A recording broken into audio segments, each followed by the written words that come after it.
Yang kita dengar tadi sudah 600 tahun azan tak pernah berhenti berkumandang di tanah yang dimuliakan Allah Subhanahu wa taala ini. Masya Allah. Maka kalau sudah disebut Melayu, awal asal muasal adalah negeri Melaka. Ya Allah. Kiri kanan kerajaan-kerajaan Melayu yang datang selepas dia jatuh.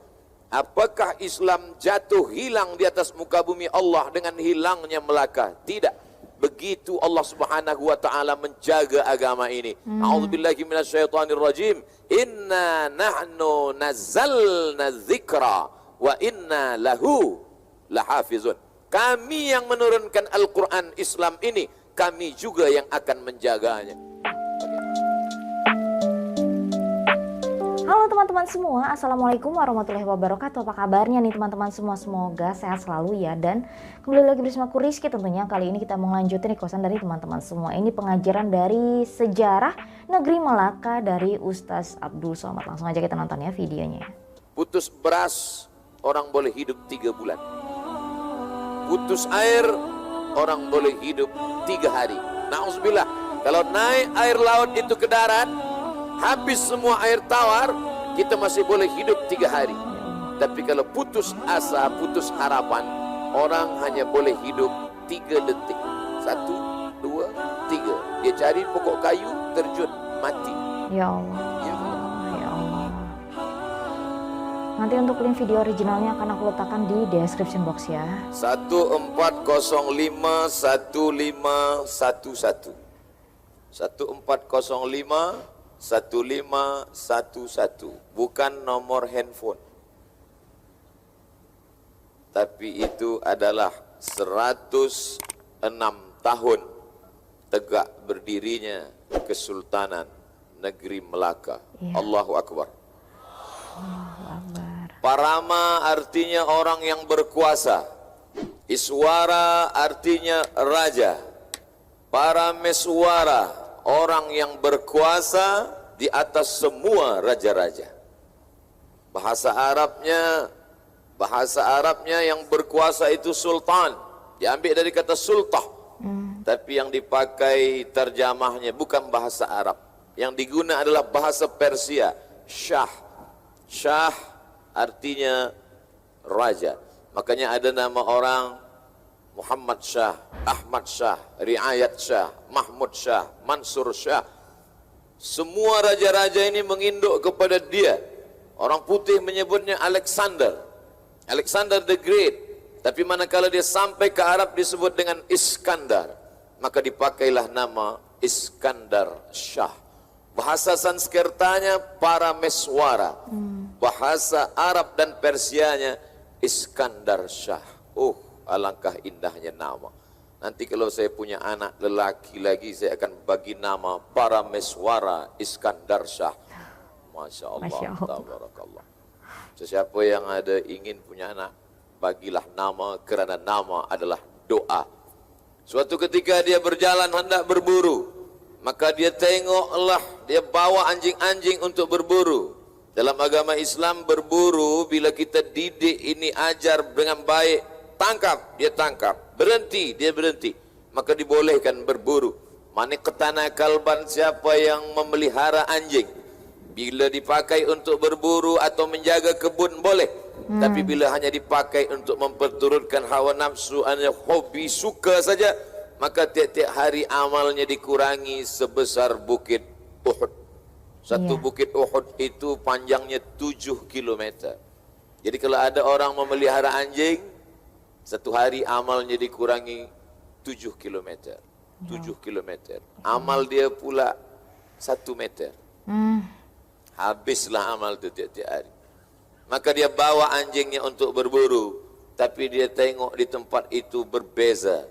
Biasanya anjing mengejar pelanduk, tapi hari itu ada seekor pelanduk yang menyipak kepada anjing-anjing itu. Dia berpikir, ini nampaknya tempat ini amat sangat baik. Maka dia pilihlah tempat itu untuk membuat sebuah kerajaan besar. Sebelumnya dia terusir dari sebuah kerajaan besar selepas diserang oleh Siam dan Majapahit. Maka selepas itu dia buat harum semerbak. Bak kata pepatah Melayu, di mana ada gula, di situ ada semut. Berdatanganlah orang sebab negeri itu begitu indah, berada di tepi laut, ikan-ikannya besar, tanam-tanamannya subur, pokok kelapa melambai di tepi pantai, semua ingin datang. Datanglah orang Arab, datanglah orang Cina, datanglah orang Persia, datanglah orang India. Rupanya harum semerbak bunga yang wangi itu tercium oleh seorang lelaki di Europe, non jauh di sana. Lelaki itu bernama Emmanuel I. Maka dia panggil seorang kaki tangan kerajaannya bernama Diego Lopez. Lopez itu nama orang daripada Portugis, bukan Lopez Pulut yang dibagi kelapa itu Lopez.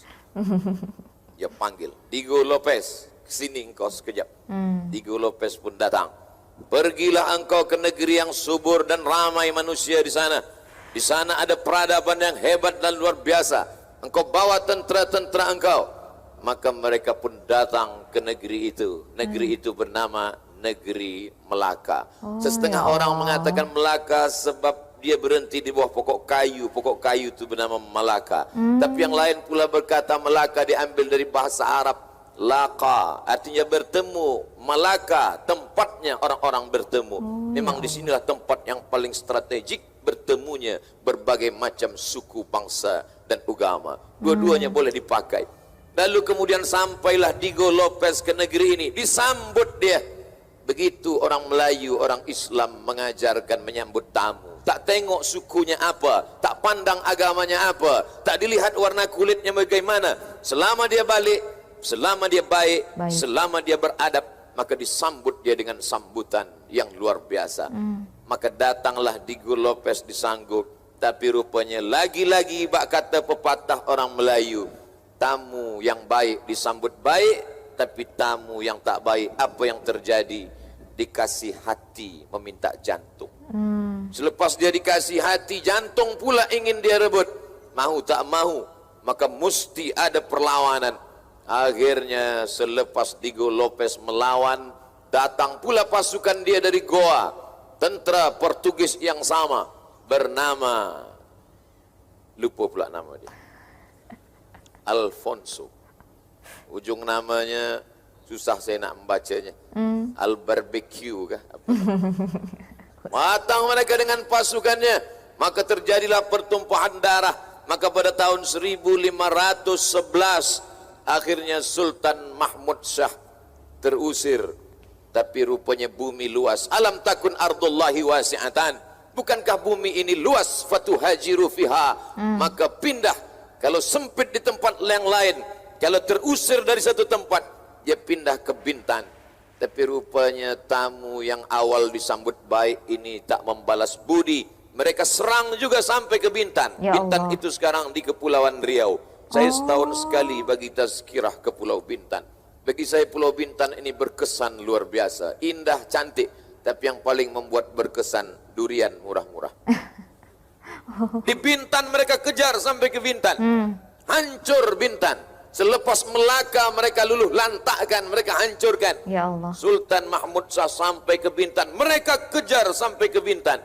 Akhirnya Sultan pergi ke Riau daratan. Sampailah dia ke sebuah negeri bernama Kampar.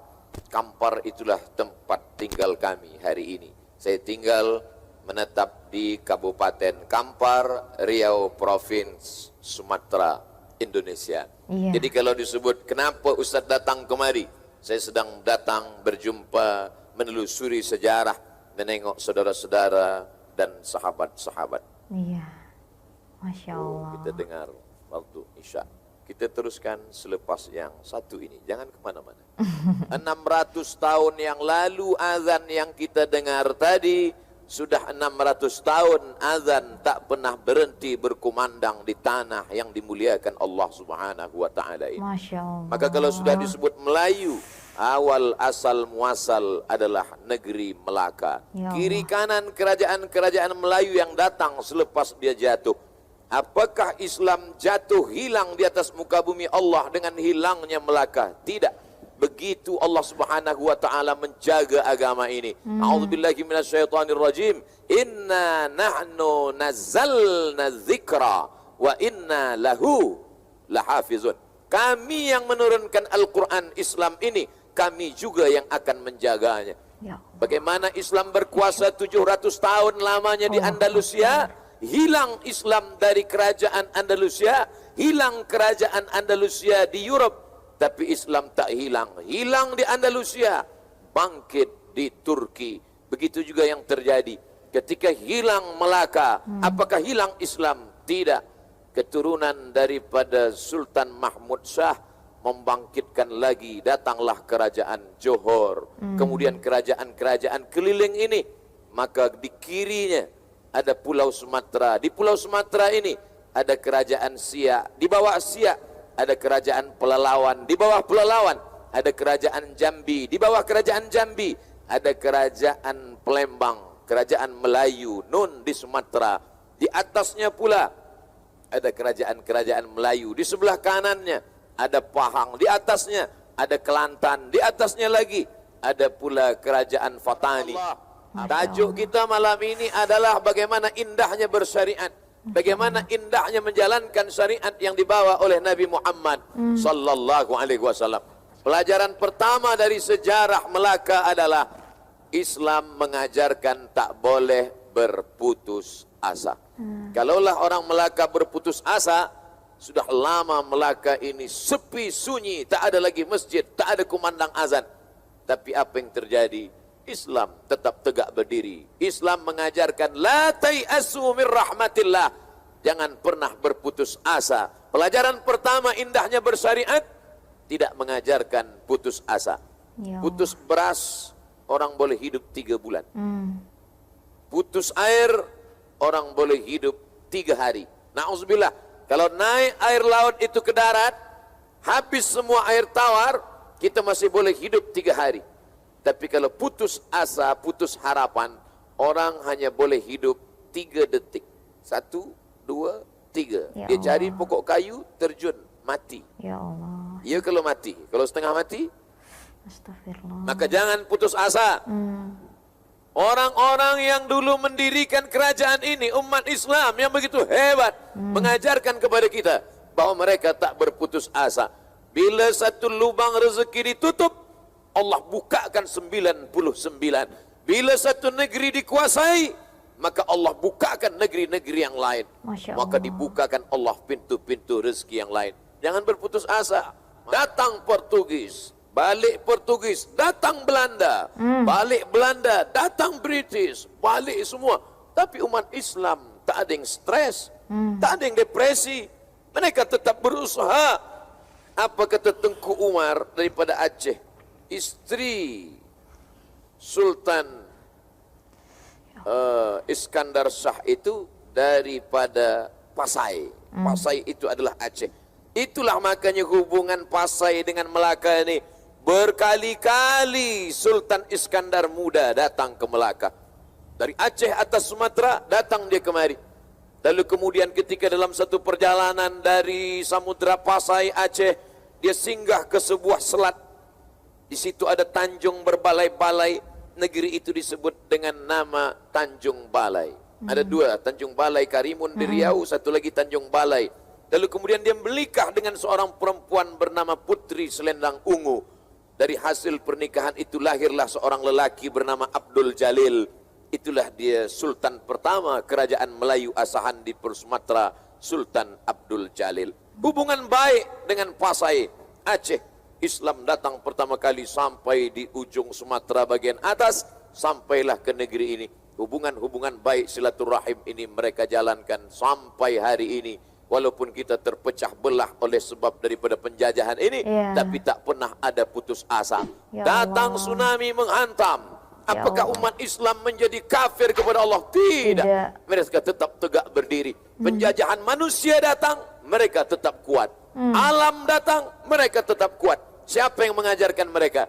Indahnya bersyariat, tidak pernah putus asa. Sebab dia selalu serahkan semuanya kepada Allah. Dia angkat kedua tangannya, dia berkata, Allahu Akbar. Dia tak pernah takut mati. Salah seorang pejuang di Samudra Pasai itu bernama Tengku Umar. Apa kata Tengku Umar? Kalau aku mati, aku menjadi syahid. Kalau aku hidup, kalau mati aku malam ini berperang dengan Belanda, aku akan mati syahid. Kalau aku hidup besok pagi, aku akan minum kopi. Dia melihat hidup ini simple. Dia melihat hidup ini kecil saja. Karena bagi orang beriman, engkau pergi ke tepi laut. Pergi ke tepi laut pantai kota Melaka. Masukkan ujung jarimu ke dalam laut. Selepas itu tariklah ke atas. Apa yang kau tengok? Setetes. Itulah dunia. Mana akhirat? Itulah samudra yang Allahu Akbar. Itu ya teman-teman ya. Kalau kita dengarkan kajian-kajian yang bagus, kajian-kajian yang indah tentu saja tentang agama Islam ya, Masya Allah, tentang syariat Islam, luar biasa, merinding, terharu, ya itu luar biasa, memang luar biasa. Allahu Akbar, Allahu Akbar. Itu teman-teman ya, memang Islam mengajarkan untuk tetap bersatu, kita dimanapun berada. Kita tadinya bersatu, dipecah oleh penjajah. Oleh karena itu kita harus berbaik-baik sangka dengan saudara kita, dengan sahabat kita tentu saja, dan terlebihnya dengan saudara kita yang seagama, yaitu agama Islam tentu saja. Dimanapun teman-teman berada, kita harus selalu menjalin silaturahmi ini supaya agama Islam tetap kuat tentu saja. Semoga kita selalu dalam lindungan Allah, dan semoga kita selalu menjadi orang-orang yang beriman dan bertakwa kepada Allah Subhanahu wa Ta'ala. Amin, amin ya Rabbal Alamin. Bagus banget video kali ini, luar biasa, Masya Allah. Oke teman-teman, demikiannya video kita kali ini. Misalkan nanti ada request apalagi, silahkan tulis saja di kolom komentar. Kalau nggak bisa kasih linknya di kolom komentar, boleh kasih ke DM Instagram aku di @rizkia. Masya Allah, banyak pengajaran baik yang kita dapat ya hari ini. Aku akhiri dulu. Wassalamualaikum warahmatullahi wabarakatuh. Sampai jumpa lagi di videoku selanjutnya. Bye bye, next time, bye.